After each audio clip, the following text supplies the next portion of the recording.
Hi guys, today's వీడియోలో అయితే నేను చపాతీ అండ్ కందికాయ పులుసు చేయబోతున్నాను. సో ఫస్ట్ అయితే కందికాయ కడిగేసి ఉప్పేసి ఉడకపెట్టడానికి పెట్టేసాను అన్నమాట. సో బంగాళదుంప వచ్చేసి మీకు ఆప్షనల్, మీరు కావాలంటే కట్ చేసి వేసుకోండి, లేదంటే లేదు. ఫస్ట్ అయితే నేను ఇక్కడ మిక్సీకి ఏమేమి కావాలో చెప్తాను.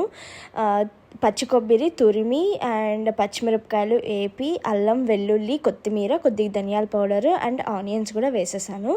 సో ఇదైతే మిక్సీ పట్టేసాను అనమాట. సో ఈ మసాలా ఇంపార్టెంట్ అనమాట కందికాయ పులుసుకి.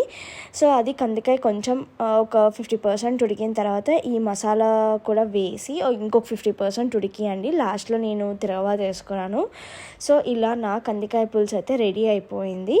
సో ఫైనల్గా చపాతీ అయితే చేసేసుకొని అండ్ ప్లేట్లో అయితే సర్వ్ చేసుకుంటున్నాను. సో ఈరోజైతే నేను కందికాయ పులుసు అయితే ఇలా చేశాను. సో మీరు ఎలా చేశారో నాకైతే కమెంట్ చేసేయండి. Like, share and subscribe.